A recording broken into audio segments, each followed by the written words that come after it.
வணக்கம். இப்போ நம்ம வெங்கடேஸ்வரன் சார் கண்டறிந்து செய்தித்தாள்களில் வெளியிட்ட இந்த சூலகுண்டா என்ற ஊர், தேங்கனிக்கோட்டை வட்டம் சூலகுண்டா என்ற ஊர், கவிகுண்டு என்ற இடத்தில் 2-3 இடங்களில் பாறை ஓவியங்கள் காணப்படுகின்றன.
இப்போ இந்த கவிகுண்டு இருக்கு பாருங்க, சூலகுண்டாவினுடைய கவிகுண்டு பாறை ஓவியங்களில் இது குறிப்பிடத்தக்க ஒரு பாறை ஓவியமாக இதை கருதலாம். இதுவும் 2000 வருஷம் சொல்லி பழமைன்னு சொல்லலைன்னா கூட நிச்சயமாக ஓரளவுக்கு 1000 ஆண்டுகளாவது ஒரு பழமையான ஒரு பாறை ஓவியம். இந்த ஓவியத்தை பார்த்தீங்கன்னா இதில் ஒரு சில செய்திகள்லாம் பதிவு செய்யக்கூடிய செய்திகளாக இருக்கின்றன. பார்த்தீங்கன்னா இங்கே நடுவில் ஒரு மனிதனை காட்டியிருக்காங்க. இது ஆண்ன்றதை காட்டுது. பக்கத்திலேயே ஒரு சின்ன உருவத்தையும் காட்டியிருக்காங்க, ஒரு குழந்தைன்றதை நம்ம புரிஞ்சுக்கலாம். இது பக்கத்தில் இன்னொரு பெண் உருவம் காட்டியிருக்காங்க. இவங்க 2 பேருமே பார்த்தீங்கன்னா ஒரு காலை மடக்கி இருக்கிறாங்க, அதே மாதிரி தான் இவங்களும் மடக்கி இருக்கிறாங்க. அதுக்கு அடுத்ததாக இன்னொரு உருவம் 2 கைகளையும் நீட்டி அப்படியே நிற்கிற மாதிரி இருக்கு. அவருடைய கால் பார்த்தீங்கன்னா இப்படி இந்த பக்கம் திரும்பி கால்கள் இங்கே இருக்கு. இது வித்தியாசமான, இங்கே இப்படி இருக்கு பாருங்க, ஒரு பறவையினுடைய கால் போலவே எல்லாருடைய காலும் இருக்கு. இது பாருங்க, கை விரல்கள்லாம் கூட ஒரு பறவையினுடைய கால் போலவே இருக்கும். இது இது இது இது இந்த கால், இது இது இது இது எல்லாமே ஒரு பறவையினுடைய கால்கள் அப்படின்னு சொல்லலாம். அதுக்கடுத்து மிக முக்கியமான ஒரு செய்தி இதில் என்னன்னா, எல்லா உருவமுமே செமிட்ரி என்று சொல்லக்கூடிய ஒரு உருவத்தை 2ஆ பிரிச்சிங்கன்னா, பாதியாக பிரிச்சிங்கன்னா இடது பக்கம் போலவே வலது பக்கமும் இருக்கும். அதே மாதிரி தான் இதனுடைய தலைகள் எல்லாமே பார்த்தீங்கன்னா, அங்கே பாருங்க, இதனுடைய தலை 2 பக்கமும் இருக்கு, வாய் பறந்த மாதிரி இருக்கு இந்த பக்கம். அதே மாதிரி இந்த உருவமும் இந்த பக்கம் ஒரு இது நீட்டிட்டு இருக்கு, இந்த பக்கம் ஒரு நீட்டிட்டு இருக்கு. இந்த உருவத்துக்கும் பார்த்தீங்கன்னாலும் தலை இப்படி போட்டு இது இருக்கு, இதுவும் செமிட்ரியா சென்டராக தான் இருக்கு. இந்த உருவத்தை பாருங்க, இந்த உருவம் கூட பார்த்தீங்கன்னா இந்த பக்கம் 2 கோடு இப்படி நீட்டிட்டு இருக்கு, இந்த பக்கம் ஒரு கோடு நீட்டிட்டு இருக்கு பாருங்க. இது எல்லாமே ஒரு மையக்கூடை வச்சு தலை 2 பக்கமும் ஒரே மாதிரி கண்ணாடி மாதிரி, இந்த பக்கம் போட்ட மாதிரி கண்ணாடி மாதிரி திருப்பி இருக்கிறது. அதே மாதிரி தான் இதுவும், இந்த உருவம், இந்த உருவம், இந்த முகம், இதெல்லாம் எதை குறிக்குதுன்னு சொன்னா 2 விஷயங்கள்ல ஒன்று குறிக்கும். ஒன்று, 2 தலைகள் உள்ளது அப்படின்ற ஒரு கருத்தை கூட சொல்லலாம். இதே மாதிரி பாருங்க, 2 தலை, இந்த பக்கம் ஒரு தலை, இந்த பக்கம் ஒரு தலை. அதே மாதிரி இந்த பக்கம் ஒரு தலை, இந்த பக்கம் ஒரு தலை, இந்த பக்கம் ஒரு தலை, இந்த பக்கம் ஒரு தலை. இது வாயை திறந்துருக்கு பாருங்க, இந்த பெண் உருவம். இதை பார்த்தீங்கன்னா இந்த பக்கம் வாயை திறந்திருக்கு, இந்த பக்கம் ஒரு வாயை திறந்திருக்கு. இது மாதிரியான ஒரு விளக்கத்தையும் இந்த ஓவியத்துக்கு கொடுக்கலாம். அப்படி இல்லைன்னா 2வது இதனுடைய விளக்கம் என்னன்னு கேட்டிங்கன்னா, இயக்கம், அதாவது மூமெண்ட். ஒரு இந்த பக்கமும் இந்த பக்கமும் ஒரே நேரத்தில் திரும்பி ஆடுறது. டான்ஸ் ஆடுறப்ப தலையை திருப்பி திருப்பி ஆடுறாங்க பாருங்க, இந்த பக்கம் திருப்புறாங்க, அதே மாதிரி இந்த பக்கம் திருப்புறாங்க, அதே மாதிரி இந்த பக்கம் இந்த பக்கம், இந்த பக்கம் இந்த பக்கம், அதே மாதிரி இந்த வாயை திறந்துட்டு இருக்கிற இந்த பக்கம் இந்த பக்கம். ஆகவே இந்த ஓவியங்கள் எல்லாம் ஒரு ஒற்றுமை இருக்கு. அதனுடைய தலைகள் எல்லாமே செமிட்ரியா இருக்கு. அதாவது இடது பக்கம் போலவே வலது பக்கமும் காட்டியிருக்காங்க. அது 2 செய்திகளை சொல்லுது, 2ல ஒரு செய்தியை சொல்லுது. ஒன்று இரட்டை அப்படின்ற சென்ஸை சொல்லுது, அல்லது இயக்கம், மூமெண்ட், அதையும் இதை நம்ம எடுத்துக்கலாம். இது மாதிரி மூமெண்ட்டோட இருக்கிறது பார்த்தீங்கன்னா பிற்காலங்களில் சிற்பங்களில், அதாவது குறிப்பாக நடராஜருடைய சிற்பத்தை எடுத்துட்டிங்கன்னா, நடராஜர் டான்ஸ் ஆடுற மாதிரி தான் இருக்கும். ஆனால் அது இயக்கத்தை காட்டுறதுக்கு வெவ்வேறு வழிகள்லாம் கடைபிடிச்சிருப்பாங்க. இந்த ஜடமுடி பறக்கிறது, ட்ரெஸ் பறக்கிறது, இதெல்லாம் வச்சு பார்த்தா நடராஜர் டான்ஸ் ஆடுறாரு அப்படின்னு சொல்லுவாங்க.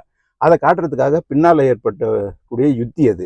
அது மாதிரி பழங்காலத்தில் அதுக்கு முன்னாடி பழங்காலத்திலேயே ஒரு யுத்திய கையாண்டிருக்காங்க அப்படின்னு சொல்லி கூட சொல்லலாம். இயக்கத்தை காட்டுறதுக்காக, டான்ஸை காட்டுறதுக்காக இவங்க எல்லாம் பார்த்தீங்கன்னா எல்லாமே ஆக்ஷனில் தான் இருக்கிறாங்க. 2 கையை நீட்டிட்டு இருக்காரு, இந்த பக்கம் 2 கையை நீட்டிட்டு இருக்காரு, இந்த அம்மாவும் காலை தூக்கிட்டு இப்படி டான்ஸ் ஆடுற மாதிரி இருக்கு. ஆகவே இது எல்லாமே வந்து ஒரு நடனம் அப்படின்னு சொல்லி இப்போ எடுத்துக்கலாம். ஏன் இந்த நடனத்தை ஆடுறாங்கன்றதுக்கான விளக்கத்தை வந்து இங்கே இருக்கக்கூடிய இந்த ஒரு அமைப்பு நம்ம சொல்லலாம். ஏன்னா இதுதான் சென்டராக இருக்குது. இங்கே வந்து பார்த்தீங்கன்னா ஒரு பா வடிவத்தில் ஒரு தொட்டி மாதிரியான ஒரு பள்ளம் மாதிரியான ஒரு இடம், அது நடுவில் ஒரு வட்டம், அப்புறம் இந்த இந்த குழியிலிருந்து ஒரு பறவை மாதிரியான ஒன்று பறந்து போகுது, மேலே பறந்து போகிற மாதிரி நம்ம இது பார்க்கலாம். பாருங்க இப்படி இருக்குது, 2 ரெக்கை இருக்குது. இது எதை குறிக்குதுன்னா இது ஒரு ஈம சின்னம், இறந்தவருடைய ஈம சின்னம்.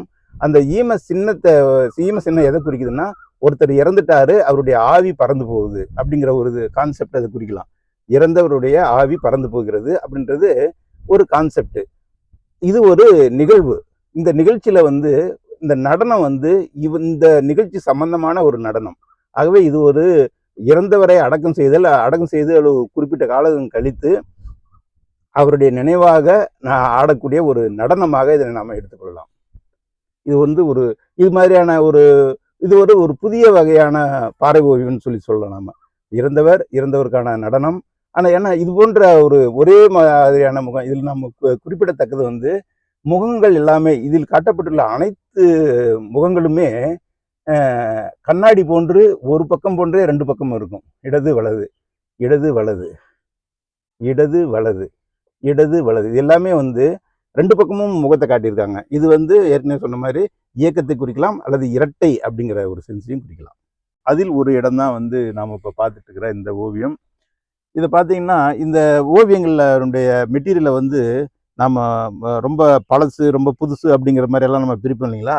அது மாதிரி இந்த ஓவியத்தை வந்து நம்ம தொட்ட உடனே கையில் ஒட்டிட்டு வர்ற மாதிரி இருக்குது. இதெல்லாம் அழிஞ்சிருக்கு பாருங்க. ஆகவே இது வந்து இந்த மாதிரி கலர் கொஞ்சம் பழசாக இருந்தால் கூட அது கையில் பார்த்தீங்கன்னா ஒட்டிட்டு வருது. ஆகவே இது வந்து மிகவும் அண்மை காலத்தில் வரையப்பட்ட ஓவியம் அப்படிங்கிறது. ஏன்னா உருவங்கள்லாம் பார்த்தா பழைய உருவம் மாதிரி தெரியும், ஆனால் அண்மை காலத்தில் வரையப்பட்டதுன்றது. இது தேஞ்சு போய் இதெல்லாம் பார்த்தீங்கன்னா இந்த இடத்துல கொஞ்சம் டார்க்காக இருக்குது. அது பக்கத்துலேயே வந்து இந்த ஓவியம் வந்து பாருங்க இதாக இருக்குது, ரொம்ப மங்கலாக இருக்குது. இது வந்து தேய்ச்சி அழிக்கக்கூடிய அளவுக்கு இருக்குது. சுண்ணாம்பு, நாமக்கட்டி இது மாதிரியான பொருட்களால், சந்தனம் இது மாதிரியான பொருட்களால் வந்து வரைஞ்ச ஒரு ஓவியம் இது. ஆகவே ஆனால் இருந்தாலும் அதனுடைய தன்மைகள் வந்து பார்த்திங்கன்னா ஏற்கனவே நம்ம 2000 வருஷத்துக்கு முன்னால் இருந்த ஓவிய முறைகள் இருக்குது பாருங்கள், ஓவிய வடிவங்கள். அந்த வடிவங்களில் பார்த்தீங்கன்னா ஓவியத்தை வரைஞ்சி வச்சுருக்கிறாங்க. இங்கே ஒரு மனிதனை வரைஞ்சி வச்சுருக்காங்க, கொம்பு மாதிரி தான் 2 தலையில் 2 கொம்பு மாதிரி காட்டியிருக்காங்க. இங்கே ஒரு மனிதனை காட்டியிருக்காங்க. இங்கே வந்து எல்லாம் இன்ட்டு மாதிரி போட்டு எக்ஸ் மாதிரி போட்டு 2 கோடு அதே மாதிரி 3 இடத்துல போட்டேன். இது வந்து பார்க்குறதுக்கு ஒரு பாண்டில் விளக்கு மாதிரி இருக்குது இந்த அமைப்பை பார்க்குறதுக்கு. இது வந்து ஒரு வீடு மாதிரியான ஒரு அமைப்பு. அதுக்கு நடுவில் வந்து நாமத்தை போட்டிருக்காங்க. அதுக்கு 4 பக்கமும் 4 வாசலையும் காட்டியிருக்காங்க, 4 என்ட்ரன்ஸ் மாதிரி காட்டியிருக்காங்க. மீதெல்லாம் வந்து பார்த்திங்கன்னா எல்லாமே நாமம் தான். இப்படி போட்டிருக்காங்க. இங்கே இது ஒரு நாமம். இதெல்லாமே அதிகமாக இந்த நாமங்கள் தான் இந்த ஓவியங்களில் பாருங்கள். அது பாருங்கள் ரொம்ப பின்னால் பெயிண்ட்லேயே போட்ட நாமம். இது சூளம் மாதிரியான நாமம். சூளம்னு சொல்லலாம், நாமம்னு சொல்லலாம். கீழே போட்டிருக்காங்க, இங்கெல்லாம் வரைஞ்சிருக்கிறாங்க. ஆகவே ரொம்ப அண்மை காலத்தில் வரையப்பட்ட பாறை ஓவிய தொகுப்பு இது.